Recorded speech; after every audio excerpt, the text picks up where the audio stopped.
Hey folks, this is Kalani. Want to quickly update the Crusader build, simply because we had quite a few changes in 2.0.5. It didn't really change a great deal, I'll be honest, with your active abilities, except Smite was increased to a baseline of 30 yards range, which is really nice. Probably... it's under debate, but probably outweighs the benefits of Justice. Justice is more damage. Smite is more AoE, because you've got the chance of it breaking off. It's not a guaranteed chance, and they do need to be relatively close. But it's still better AoE, unless you're running Burst with a lightning build, I guess. Hammer of Pursuit is, I wouldn't really call worth anymore, simply because it's not holy damage. It doesn't scale with your holy damage, which was kind of the only thing going for it, and that it would seek out targets. Smite isn't a projectile, meaning that anything that's running away, if it's within 30 yards, you're going to hit it anyway. Use it with Reaping to give you a nice life regen buff, and that's probably the best you can get with your primaries for a ranged right now, so that's kind of cool. Akarat's Champion is worth a lot more than it was because of the damage increase on the buff. It's actually now a really good damage cooldown. The attack speed wasn't that great. The 35% damage increase just make this amazing in pretty much any build. You've got Firestarter for more damage, Embodiment of Power for more Wrath Gen, or Prophet for higher defense. I wouldn't really say Rally is worth it at all, and Hasteful's worth it, but if you want more attacks, go with Embodiment of Power, because it gives you more Wrath regen to give you more Wrath attacks, which are your stronger attacks anyway, and I don't think 15% attack speed can quite outweigh that. So Firestarter, Embodiment of Power for damage, and then Prophet for defense. Now from there, it didn't actually change at all. We're still using Phalanx Bowmen. Phalanx Bowmen is really nice. It got a damage buff. There's no reason not to use it if you don't have a specific legendary. It's still one of our best abilities. Provoke Charged Up got nerfed quite badly, but I'm still running it. The main reason why I'm still running it is because Provoke Charged Up gives you a Wrath generation cooldown with a damage increase cooldown. This is the only ability on Rune which will do that. You do have your Shield Glare, and the issue with Shield Glare is that it trades hard CC, which Provoke isn't hard CC, but it's going to keep things near you because it taunts them. But it doesn't stop them from attacking, which is the benefit of Shield Glare. The trade-off is that you choose between damage or Wrath generation for its rune, whereas Provoke Charged Up, you can't really say anything bad about it. The only thing which you would say is that it doesn't quite do as much damage as it did before, but it's still one of the best Wrath generation cooldowns you've got, and it adds a bit of damage on top, so you can't really complain about it. Fist of the Heavens, Divine Well, even though this took a hit to its AoE potential, it's still the best single target, and if you have grouped up mobs, it's going to be better AoE than anything else. Again, if you don't have a specific legendary, this build is relying on that. If you do have specific legendaries, it's better to build around those. Heaven's Fury, I swapped this out to Ascendancy. Ascendancy seems to be performing a lot better, really strangely enough, because it shouldn't on paper. The Blessed Ground, yeah, it shouldn't perform better. I guess it's an issue of mobs not staying on the Blessed Ground not staying for very long, and the Ascendancy is actually a larger ray, so you hit more at the same time, if that makes sense. So Ascendancy seems to be outperforming Blessed Ground, which is kind of cool and kind of weird, but I swapped it out for Ascendancy anyway. When it comes to passives, you want Fervor for one-handed and Heavenly Strength for two-handed. There is no passive which can outweigh the benefits of 15% attack speed and cooldown reduction, or the stats on a shield. There just isn't. So, either or, one hand, two hand. Then I go with Finery for a nice DPS upgrade. Holy Cause for a nice DPS upgrade, and synergizes very well with the holy damage, healing us whenever we do holy damage rather. It's not a 1% heal every time, it depends on proc coefficients, but you can basically say you get healed for a small amount whenever you deal holy damage, which is nice. It synergizes pretty well, and the 10% weapon damage is just amazing. to put it bluntly. It's flat 10%. You don't have to be a holy weapon anymore, so there's no reason not to take it. Indestructible is probably one of our strongest passives right now, simply because take Indestructible and you can completely forego any other defensive or healing passive, that's the word I was looking for. Simply because if you die with Indestructible, you gain 82k life per kill. Now, you go completely immune for 5 seconds, and you get a damage buff.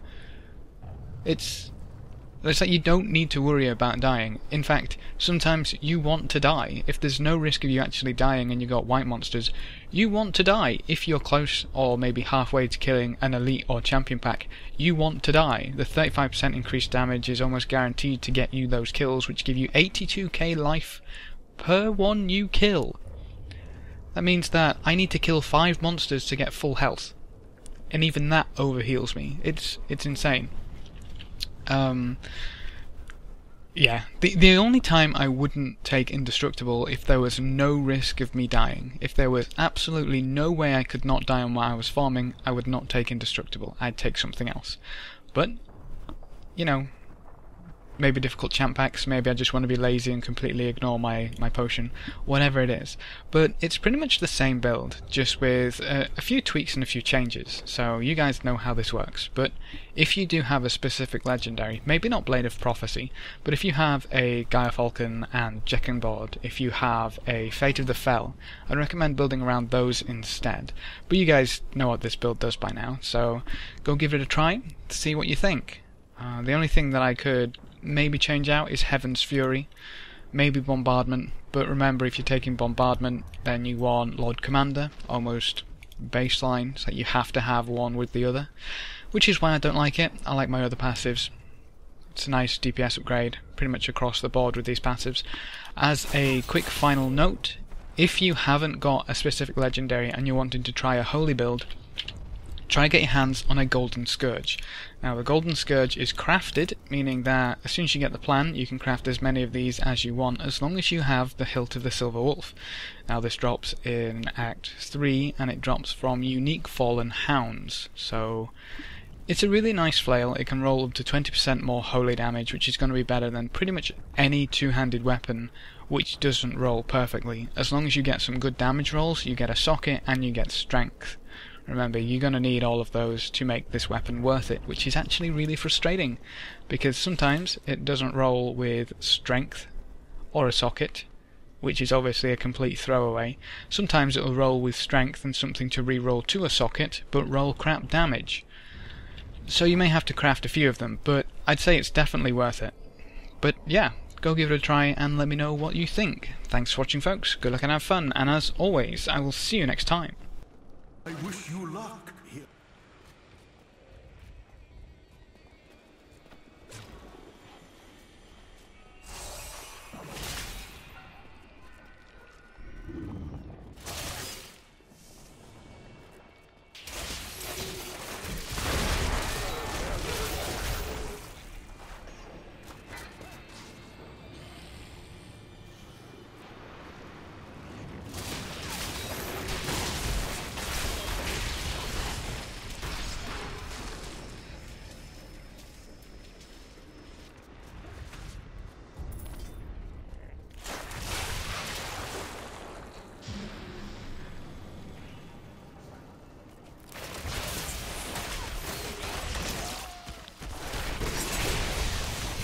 Make your peace quickly.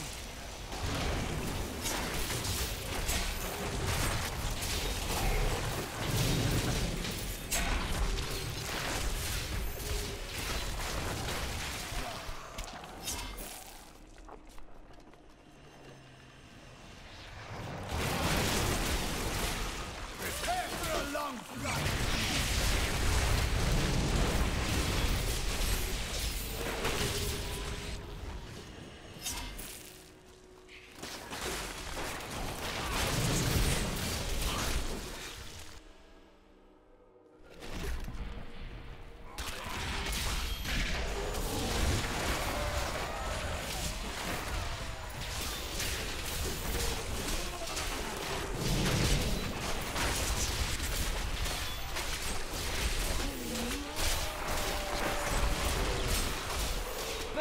the light.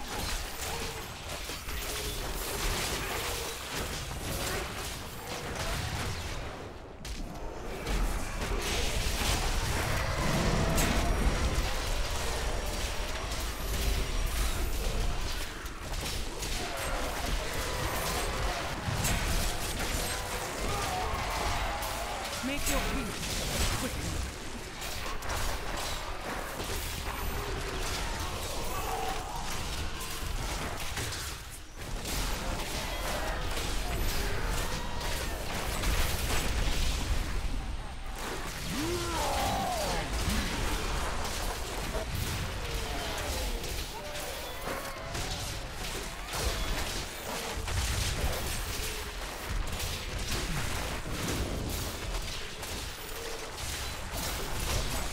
Make your peace quickly.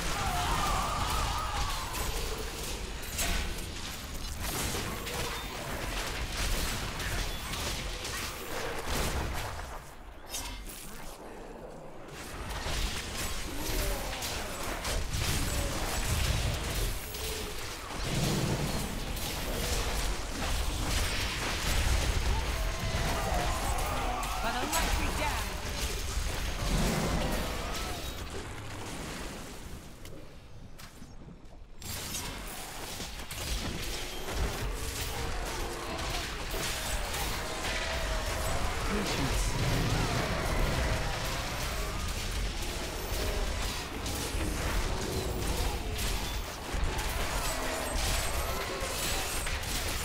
Not ready yet. I require more warmth. By the light be down.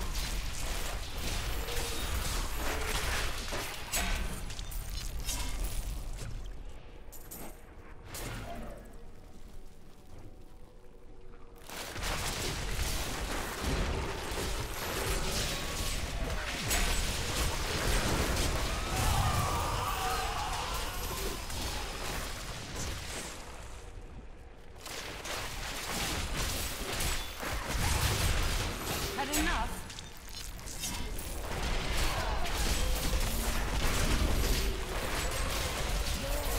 My wrath is low.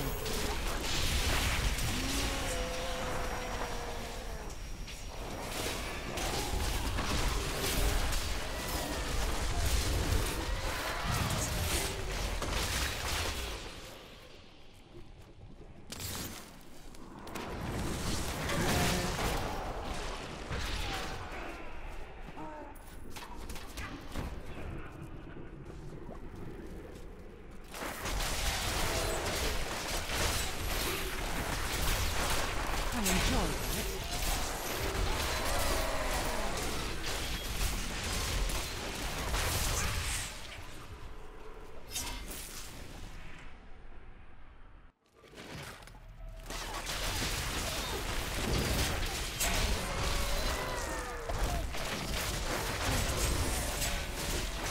Not enough wrath.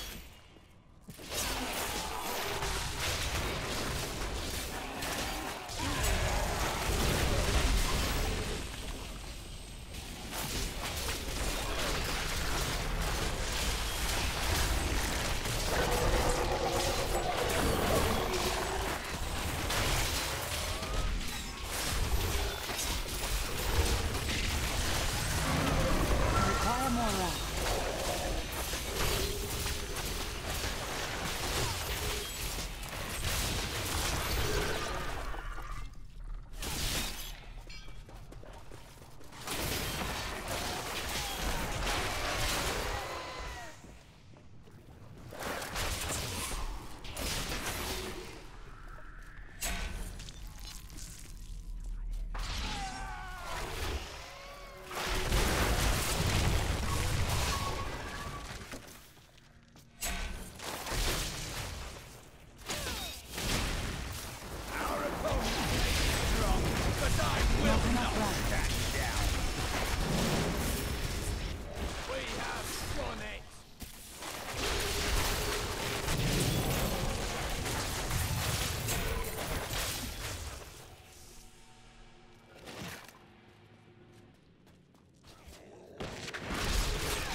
much is on.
Wounds are deep. My wrath is low.